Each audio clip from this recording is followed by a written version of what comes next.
when I was 31. One moment I was drinking a latte, the next my throat was closing, hives erupting across my skin, my blood pressure dropping so fast I collapsed. The paramedics hit me with epinephrine twice before I could breathe again.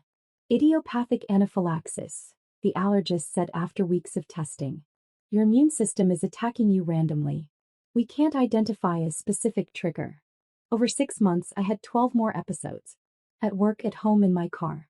Each time requiring emergency epinephrine, each time nearly killing me. I was a research scientist at the National Institute of Health, working in infectious disease epidemiology.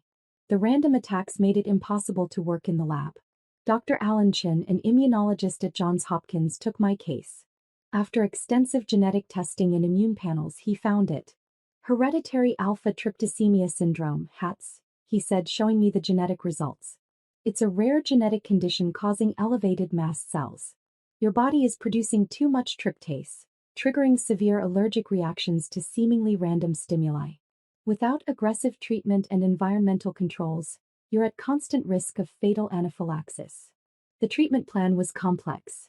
Daily medications carrying multiple EpiPens, environmental modifications to my home and workplace, and quarterly infusions of a newly approved biologic drug. The out-of-pocket costs were $65,000 annually. This is serious, Olivia, Dr. Chin said. HATS patients have died from reactions triggered by stress, temperature changes, even strong emotions. You need family support and understanding. I called my sister that evening. Bethany was 34, a corporate event planner who specialized in high-end weddings and galas. She was planning our parents' 40th anniversary party, a massive celebration scheduled for October with 200 guests. A genetic condition? Bethany's tone was skeptical. Olivia, this sounds like you're making your allergies into something bigger than they are. It's not allergies. It's a genetic disorder affecting my mast cells. I've had 12 anaphylactic reactions in 6 months. 12? That seems excessive. Are you sure you're not just having anxiety attacks? You've always been a worrier. I carry 4 EpiPens now. Dr. Chin says any reaction could be fatal. Dr. Chin is probably being dramatic. Look, I need to talk to you about Mom and Dad's party. I've booked the Riverside Country Club, hired a caterer, ordered flowers. The budget is already at $70,000. I need you there looking healthy and happy, not making everything about your medical issues. My hands were shaking, which I knew could trigger a reaction. Bethany, I might not be able to attend large gatherings. The stress alone could. Olivia, this is our parents' 40th anniversary. You're going to skip it because of some allergy drama? Do you know how that makes me look? I've told everyone my sister works at NIH that you're this brilliant scientist. Now you're going to embarrass me by not showing up. I'm not trying to embarrass you. I'm trying to stay alive. You're being melodramatic. Take an antihistamine and you'll be fine. I'll expect you there in October. Wear something nice. I'm thinking emerald green for the family photos. She hung up before I could respond. My parents' reaction was worse. Dad was a retired accountant, Mom a former elementary school principal. Neither had medical background, but they trusted Bethany completely. Bethany says you're making a fuss about allergies, Mom said when I called to explain my diagnosis. She's very stressed about this party, Olivia. Can you please just cooperate? Mom, I have a genetic condition. It's documented. Dr. Chin has published papers on HATS. This isn't something I'm making up. Well, Bethany knows you better than any doctor. He says you've always been prone to exaggeration. Remember when you thought you had mono in college and it was just a cold? This is different. I've had genetic testing. Genetic testing can be wrong. Bethany says you just need to manage your stress better. Maybe try yoga. I started documenting everything. Everything my condition. Every email from my parents siding with her over my medical diagnosis. I also documented my condition meticulously. Every reaction, every ER visit, every treatment protocol. What my family didn't know was that my research at NIH had shifted. After my diagnosis, I'd become one of the world's leading researchers on HATS. I was collaborating with Dr. Chin and a team at CDC on a comprehensive study of hereditary mast cell disorders. We were documenting cases, analyzing genetic patterns, developing treatment protocols. Our research was groundbreaking, the largest HATS study ever conducted. And I was the lead author. Over the next 4 months, I had 6 more anaphylactic reactions despite treatment. Each one meant hours in the ER, thousands in medical bills, and days of recovery. My condition was severe enough that NIH granted me modified duties. Working from home, limited lab exposure, flexible hours. Bethany called regularly about the anniversary party, never once asking about my health. I need your final confirmation for October 15th. The caterer needs a head count. Bethany, I don't think I can attend. Large crowds are a trigger. The stress of a 200-person event could. Could what? Give you a minor allergic reaction? Take a Benadryl before you come. Olivia, I've spent $70,000 on this party. Mom and Dad are expecting their daughters there. You're not going to ruin this for everyone. I'm not trying to ruin anything. I have a serious medical condition. You have some allergy issues that you're blowing out of proportion. My friend's daughter has peanut allergies and she manages fine. You're just being difficult because you want attention. Bethany, I've been hospitalized 18 times in 8 months. Maybe you should find a better doctor. One who doesn't encourage your hypochondria. Honestly, working at NIH has made you think every little symptom is some rare disease. I tried to explain the genetic testing, the published research on HATs, the severity of mast cell disorders. She cut me off every time. I don't need a medical lecture. I need you at this party looking healthy and normal. Can you do that, or are you going to make everything about you as usual? My research paper with Dr. Chin and the CDC team was undergoing final review at the Journal of Allergy and Clinical Immunology, one of the most prestigious publications in the field. We documented over 200 HATS patients, identified genetic markers, and established treatment protocols. The paper was scheduled to publish in mid-October. The week before the anniversary party, I had my worst reaction yet. Triggered by nothing identifiable, my throat closed while I was working at home. I barely got the EpiPen injected before losing consciousness. My neighbor found me and called 911. I spent 3 days in ICU. Bethany visited once for 20 minutes. The party is in 5 days, Olivia. The doctors say you'll be discharged tomorrow. You can rest for a few days and still make it. I almost died. But you didn't. You got your EpiPen, the doctor stabilized you, and now you're fine. This is exactly what I mean about dramatics. You had an allergic reaction and went to the hospital. That's normal for people with allergies. Normal for people with allergies don't spend 3 days in ICU. Because you probably panicked and made it worse. Look, I need you there. I've told everyone you're coming. If you skip out now, people will think there's family drama. Just take extra medication and you'll be fine. After she left, I checked my email. The journal had sent final confirmation. Our paper would publish on October 15th, the same day as the anniversary party. The publication included my bio. Dr. Olivia Martinez, lead researcher at the National Institute of Health, specializing in rare immunological disorders. Dr. Martinez was diagnosed with HATS in 2024 and has since become a leading expert in hereditary mast cell disorders. I replied to the journal with one request. Please send publication notifications to my listed emergency contacts, which included my parents and sister. The morning of October 15th, I was discharged from the hospital with strict orders for bed rest. I was not going to the anniversary party.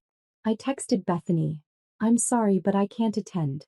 I was just discharged from ICU and my doctor has ordered complete rest. Her response was immediate, you're unbelievable. You're ruining Mom and Dad's party because you're jealous of the attention they're getting. This is so typical of you. I didn't respond. I went home, took my medications and tried to rest. Revelation. The anniversary party started at 2 o'clock. By 3 my phone was exploding with messages. What I didn't know was that the journal publication had gone live at noon.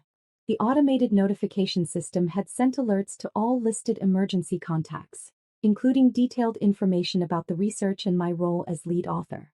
What I also didn't know was that Dr. Sarah Williams, the CDC director, had been invited to the anniversary party.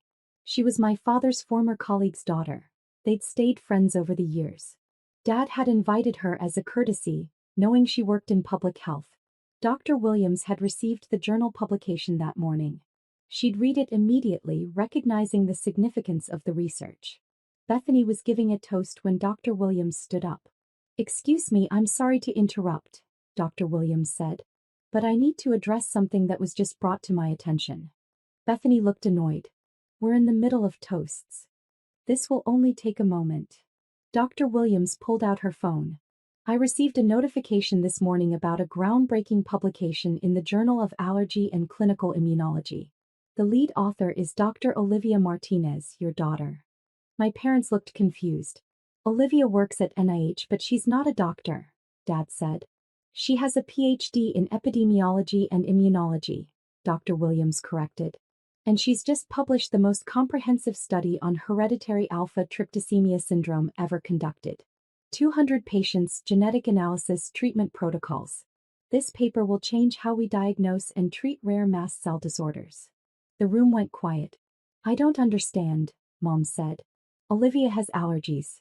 She's not researching anything. Dr. Williams's expression hardened. Olivia doesn't have allergies. She has HATS, a potentially fatal genetic condition. According to this paper, she's had 23 documented anaphylactic reactions in 8 months. She's been hospitalized multiple times. And she's the leading researcher in the world on this condition because she's living with it.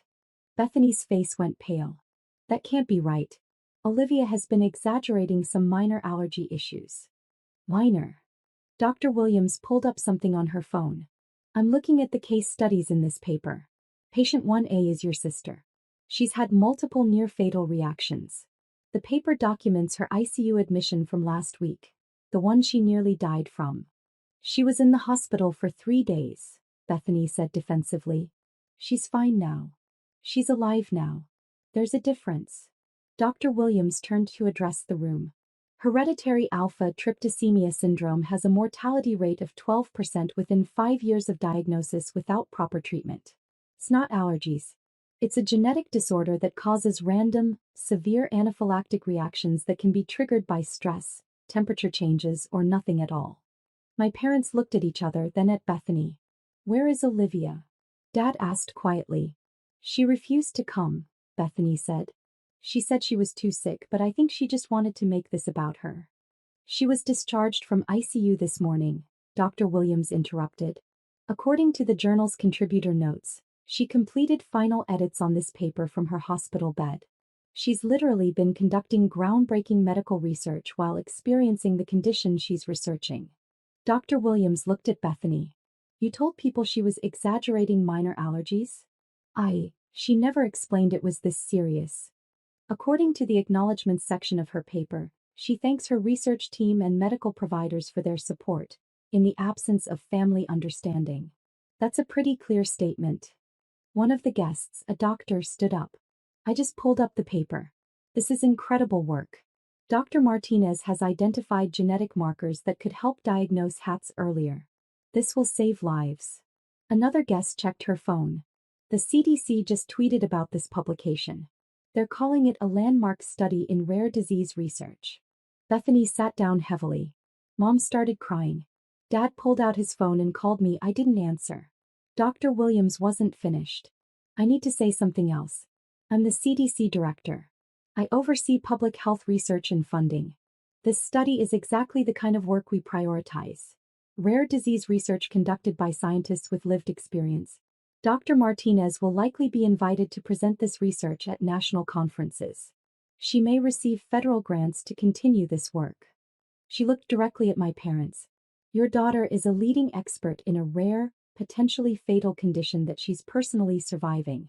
And from what I'm hearing, you've spent months telling her she's exaggerating allergies and being dramatic. The room was silent except for the sound of my mother crying. Bethany tried to speak.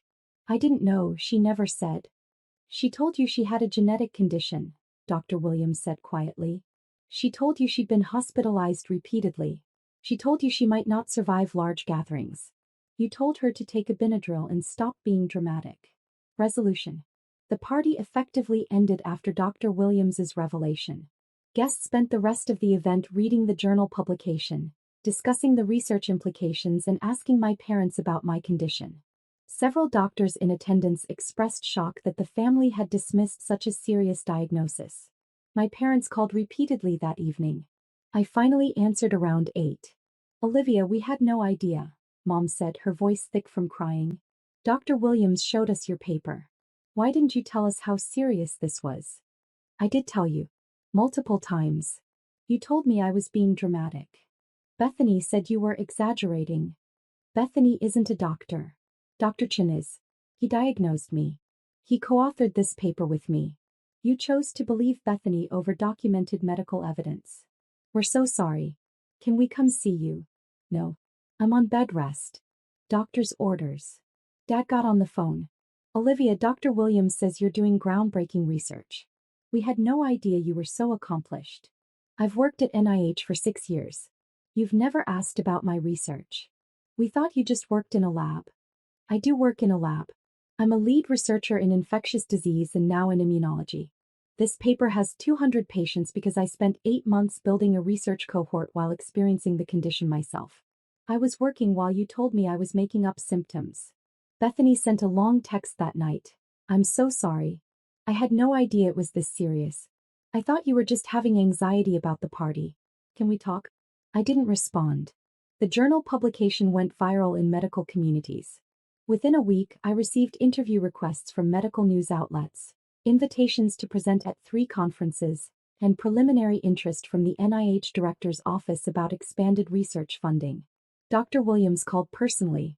Olivia, the CDC wants to fund a follow-up study. We're looking at a 5-year multi-million-dollar grant to establish the first national HATS registry. We'd like you to lead it. I'd be honored. I'm sorry about what happened at your parents' party. I didn't plan to make a scene, but when I realized everyone thought you were faking a condition you're literally the world's expert on, I couldn't stay silent. Thank you for speaking up. 2 months later, Bethany sent another message. Mom and Dad want to have a family dinner to celebrate your publication. They've been telling everyone about your research. Can you come? I replied, I'm focusing on my health and my research right now. Maybe another time. The truth was simpler. They'd spent 8 months dismissing my life-threatening condition as allergy drama, while I was conducting groundbreaking research on that exact condition. They told me to take Benadryl while I was building the largest HATS patient registry in medical history. They'd accused me of seeking attention while I was literally dying and simultaneously saving lives through my research. Dr. Williams hadn't destroyed my family relationships. She'd be where people were discussing why I wasn't there. My family had spent months prioritizing party planning over my survival, calling me dramatic while I was documenting case studies in ICU, dismissing my expertise while I was publishing landmark research. The journal publication didn't lie. The genetic testing didn't exaggerate. The 23 documented anaphylactic reactions were real, life-threatening, and exactly what my research was designed to help other patients survive. I'm 32 now, managing my HATS with the protocols my own research helped establish. Leading a CDC-funded national study. Presenting at medical conferences. Building a life where my expertise is respected and my condition is taken seriously. My family wanted to celebrate my success now that it was publicly validated. But they'd had 8 months to believe me, support me, trust my medical knowledge. They'd chosen to believe I was dramatic instead. The research spoke for itself. And unlike my sister's party planning, peer-reviewed medical science doesn't care